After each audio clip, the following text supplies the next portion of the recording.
Добрий день всім, хто приїхав. Good afternoon. This is Olga Tamanova, Media Center in Ukrinform. The 9th year of the war, 131st day of the full-fledged invasion of the Russian aggressors to our lands. And today we'll be discussing the fate of our defenders of Azovstal, those who were there physically. Let me represent to you the Azovstal Defenders Families Association. Katerina Prokopenko, wife of Denis Prokopenko, commander of Azov Regiment. Tatiana Kharko is the sister of Sergei Volinsky, commander of the 36th Marine Brigade, and Marina Kravtsova, wife of the commander of Vedmedi Squad within Azov Regiment. Last week, 144 our soldiers, heroes, were returned back home as part of the prisoner swap carried out by our authorities and the Chief Intelligence Directorate. 95 of those were Mariupol defenders, those who were defending physically Azovstal. So, Tatiana, back to you. Good afternoon. I am Tatiana Kharko. I am sister of Sergei Volinsky, acting commander of the 36th Separate Marine Brigade that was standing strong to defend Azovstal in Mariupol. Today, I speak to you as a member of Azovstal Defenders Families Association, which was established a month ago. We did a lot, and you can learn more on our social media and our official website. The major achievement being that we managed to be present at the prisoner swap, at the very first one, when we received the first batch of Azovstal defenders. Let me share with you how it happened. Never in my life could I imagine that I will have to meet people who just returned back from imprisonment. On June the 29th, 144 servicemen returned back to Ukraine. Of them, 95 were defenders of Azovstal, true heroes. The predominant majority of the militaries have heavy wounds. Some of them won't be able to embrace a loved one because they have no arms. Others won't be able to run with their kids because they have their legs. Others won't be able to see the peaceful sky after our victory because defending us, they gave their eyes, but each and every one of them have the heart left, the heart that needs love and care, while bodies need medical care. The emotions that I witnessed at that time could not be described in mere words. You need to see it, you need to feel it. All the boys are exhausted and emaciated, but still you can feel that they are happy because they're back home. Right now, all of them have been sent to the hospitals. The government needs to make sure that their health would be restored. The society wants to know whether our soldiers have been tortured in captivity. Well, we are not responding to this question because the safety of our soldiers who are still imprisoned, that's whom we need to think about. Our soldiers, when they're ready for this, will share themselves what happened to them. Before that, we ask us to take care of our soldiers and not just to entertain their curiosity. I ask the journalists to respect the emotions of boys and girls coming from the captivity. What they need is physical and psychological rehabilitation. Let's respect their personal space. The time will come and they will share everything and will share this information through official media channels.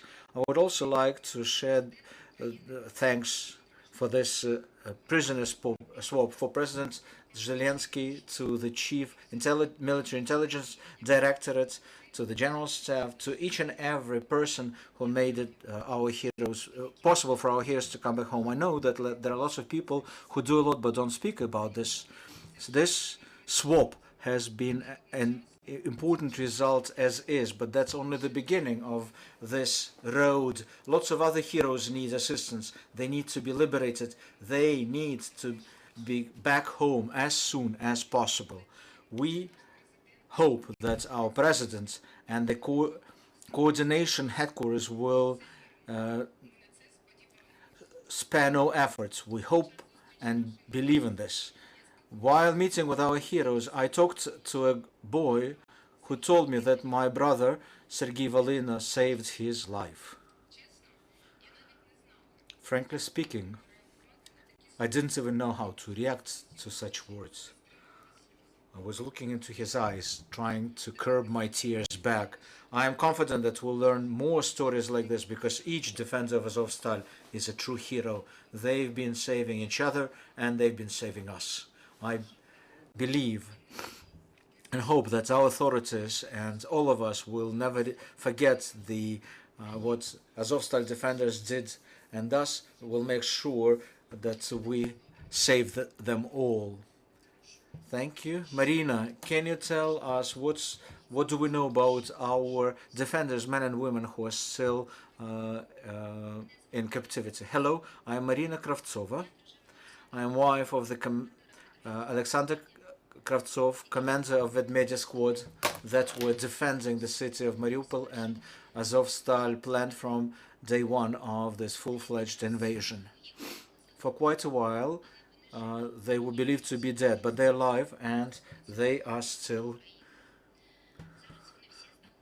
part of the Azov regiment. Now they're all being held in captivity. I talked to my husband the last time when they were leaving Azovstal. Afterwards, I've seen some of his pictures where I can see that he feels thin and gaunt.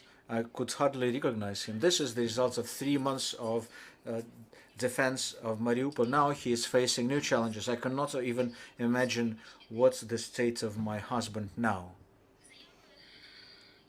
The statements that are being made on videos have been coerced. We should not react to such enemy's provocations because we need to recognize that it's the enemy who speaks through the mouths of our heroes. Also, through enemy sources, it's known that Vedmedi squad stays separately in an unknown location. The future fate of my husband and his soldiers is unknown to me. I don't know where they are. I don't know what their health state is. I don't know whether they're being provided the needed medical assistance. There is information that the case on Vedmedia squad has been sent to the Donetsk Breakaway Republic court, and that the prosecution would ask for capital punishment. The world observes it, but keeps enact. I cannot understand how the terrorists in the 21st century could litigate against people, defenders of their lands, of seniors, of women and children. So we want the world community to react to this. Also, in compliance with the Geneva Convention, the relatives of all prisoners of war have right to know the location of each soldier and have the right for correspondence at least twice a week.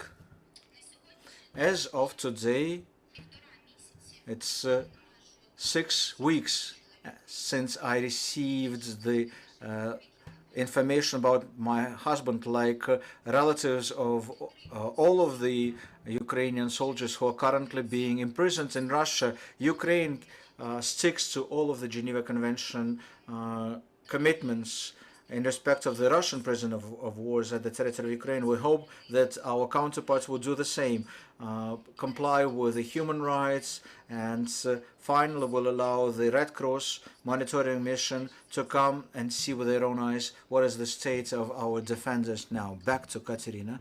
Katya, let's talk about the assistance of international organizations in freeing our heroes. Good afternoon. I am Katerina Prokopenko, wife of Denis Prokopenko, commander of Azov Regiment. Our today's war is not the war of two countries, it's the war of two worlds. the barbarism against humanity, the knowledge against ignorance, civilization against darkness. Being the light of civilization is a high responsibility. We need to stick to the laws, and we want to live in peace and comfort with each other. That's why in thousands of years we had lots of rules of behavior and enforcement mechanisms like Geneva Convention that protects the rights of the prisoners of war. Ukraine built special camps for Russian prisoners while keeping the bodies of Russian soldiers' corpses in refrigerators. And there are organizations that are supposed to enforce such requirements. That's why the Red Cross is involved like it did before in other wars. The work of the Red Cross is being characterized as quiet diplomacy to negotiate with both sides. Thus, the organization stays neutral, staying on the side of the prisoners of war. So, civil war in Yemen, which lasts for 7 years, the Red Cross happened to arrange many prisoner swaps. In each case, Red Cross has to make the decision. Back in 1942, the Red Cross has prepared the statement that criticized the prosecution of the Jews, but then it refused to publish it because it didn't want to lose access to 2.5 million prisoners of wars of allies. After the end of the World War II, which our wars compared to, the International Committee on Red Cross received the Nobel Peace Prize. At that time, the organization had spotless reputation for dozens of years to come. But today, unfortunately, I haven't heard the voice of Denis for almost 6 weeks now. I don't know where he is, whether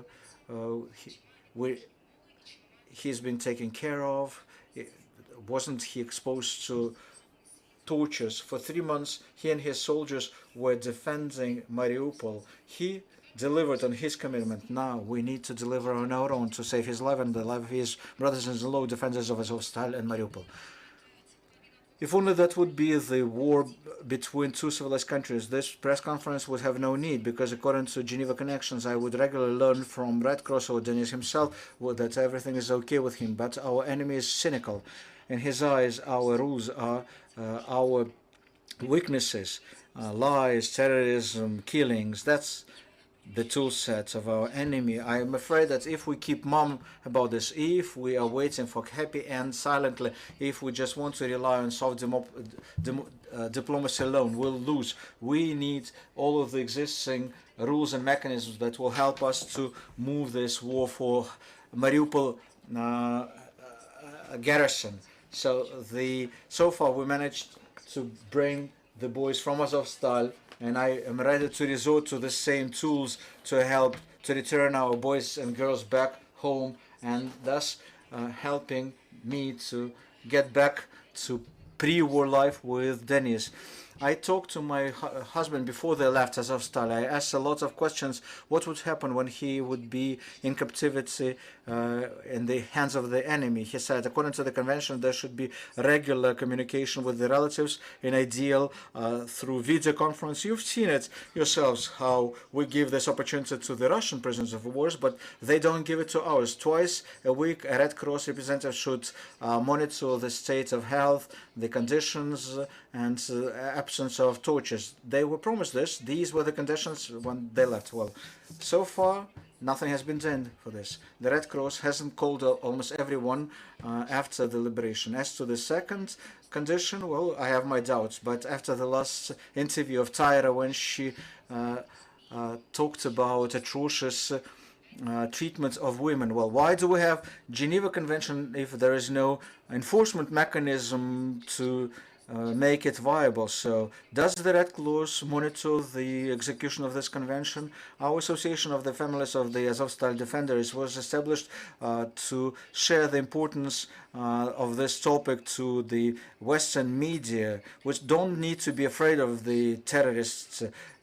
Our idea came to us after the meeting with Pope of Rome on the 11th of May this year. Now we work with the coordination headquarters with Human Rights Foundation that support us and consult us. We have a broad spectrum of information work to draw attention to our prisoners of war.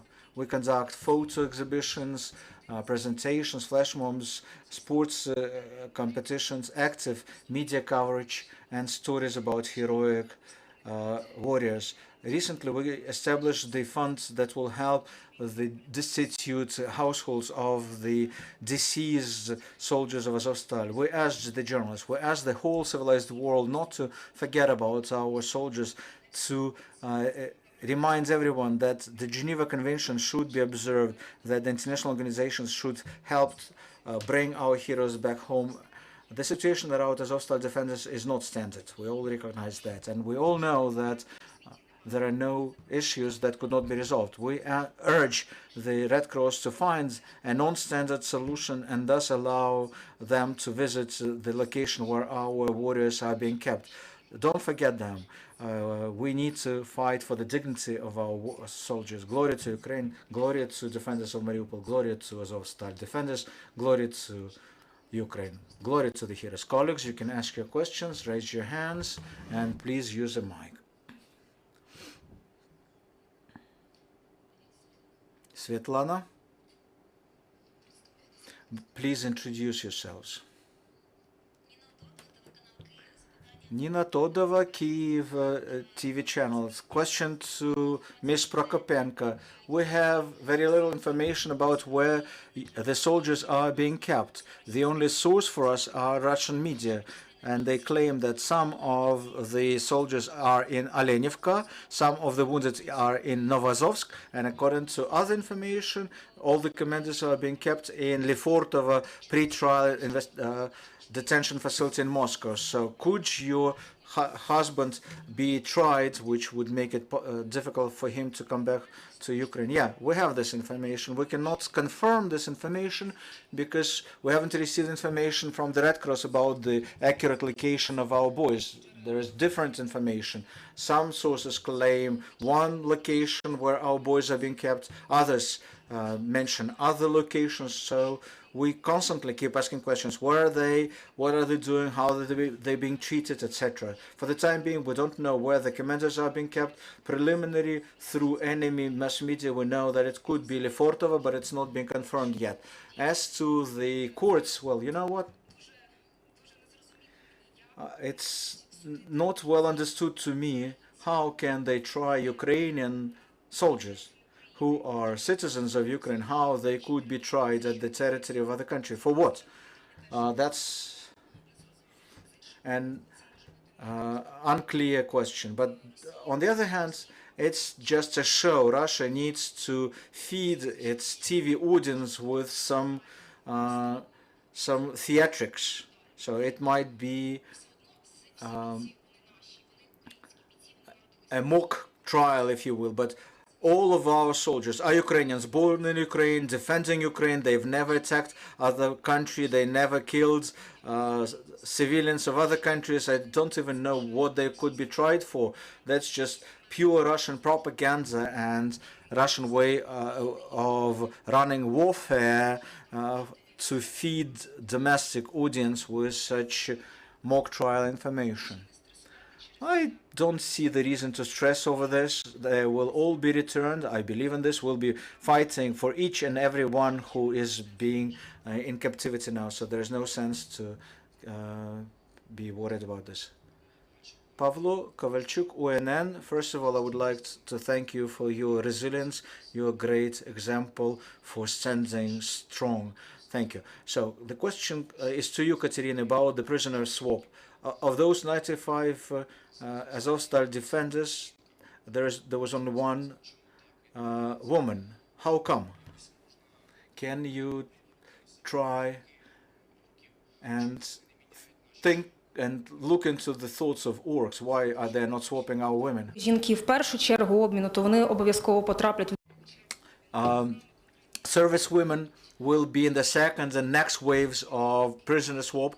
It's the military intelligence that is involved in this. We're not asking them. This is confidential information. We don't know what sort of negotiations they have with the enemy. But what I am confident in, sooner or later, all of them will come back home. When exactly, we don't know, because this would be the results of the direct negotiations. Further questions, please? Ukrinform, Victoria Shevchenko. My question is this. Do you know the approximate number of Azovstal defenders who are still being kept in captivity? About 2,500. That's what President Zelensky said, the defenders of Azovstal, defenders of Mariupol. So you can, well, so far 95 of those 2,500 have been returned, but we'll bring everybody back home. Channel 24, I have a question to Katerina Kravtsova.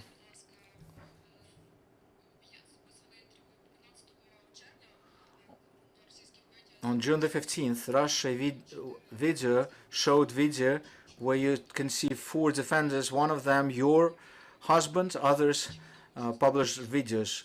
Are we aware what's happening with other soldiers of Vedmedya squad?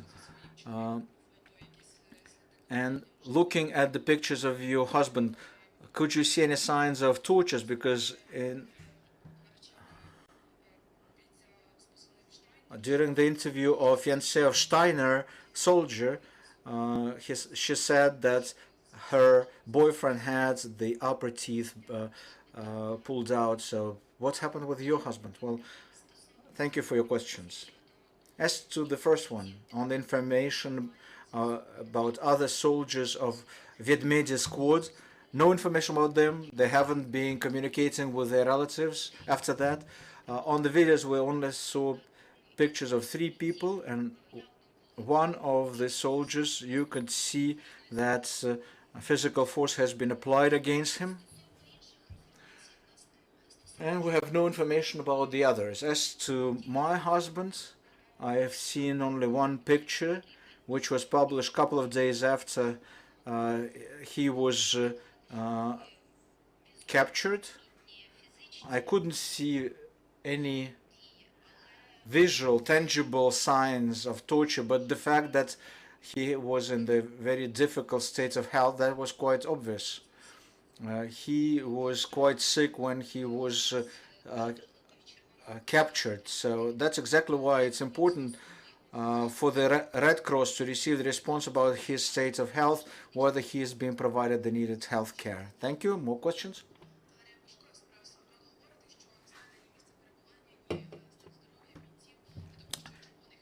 You claim that you don't know the location because Red Cross doesn't get it from the from the Russian authorities. What about the Ukrainian military intelligence data? Probably the Ukrainian intelligence has more information on this. All the information that our intelligence and our authorities possess stays confidential.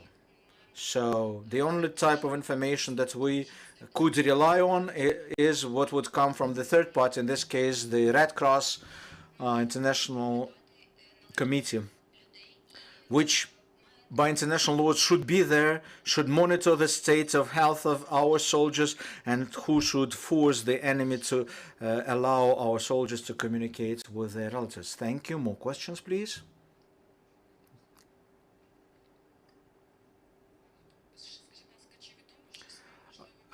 Are you aware about Hospital 505? The relatives say that the bomb was dropped on that hospital in Mariupol, and some of the medics went to Azovstal, others went to Ilyicha plant. There's no information about them. Do you know anything about those people? No, we're not aware about them. Again, we are waiting for the official statement from our authorities, from the military intelligence officers. That's the question to them, so we'll all be waiting for official responses from them. Thanks a lot. I would like to thank you for joining us. I would like to thank you for your resilience and indomitability. We are all proud of you and your fight, and we join it. And I would also like to thank you, the journalists, for helping to talk the truth about this war, for talking about the resistance of the Ukrainian people. Thank you, and glory to Ukraine. Glory to the heroes.